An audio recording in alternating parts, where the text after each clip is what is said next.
Or two about this. Democratic Congressman David Cicilline of Rhode Island, a member of the Judiciary Committee. Congressman, thanks for coming back on the show. My pleasure. Good morning. Is the House Judiciary Committee getting ready to invite McCabe back into a hearing, and how soon is that offer going to be made? Andrew McCabe you're talking about, or Mr. Whitaker? Yeah, Andrew McCabe. Well, I'll ask you about Whitaker in a minute, but let me ask you about McCabe first. Yeah, I mean, I think, there's obviously I have many additional questions of Mr. McCabe based on recent reporting and the release of his book.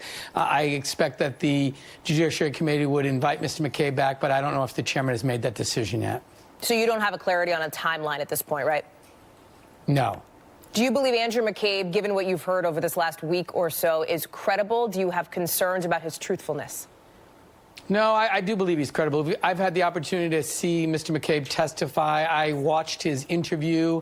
I think it was clear he is a career FBI official with a distinguished record at the FBI who was confronted with an extraordinary set of circumstances that resulted in him opening a counterintelligence investigation of the President of the United States. And I think he did that in a sober and serious way.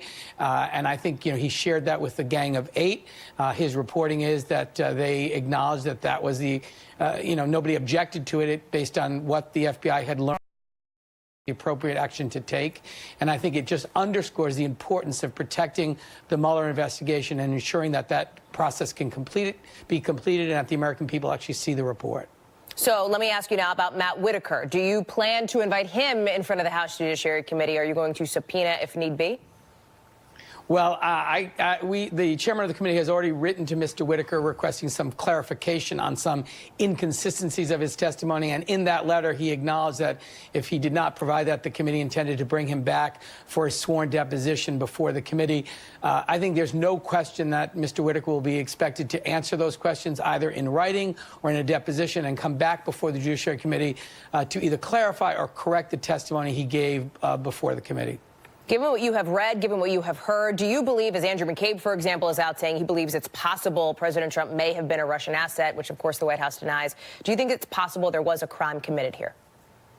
Oh, I don't think there's any question that that's a possibility. We should recall that if you start listing all the facts that are already in the public domain, the mosque, the Trump Tower meeting, the contacts between the Trump campaign and Russians and lying about them, the president's unwillingness to say a negative thing about Russia, changing the platform at the Republican convention in favor of Russia, the list goes on and on and on. And, there was ample evidence just in the public domain to open these investigations.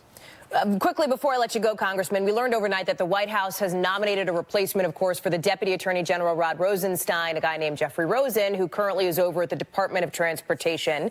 You sit on the House Judiciary Committee. Your reaction to this nomination?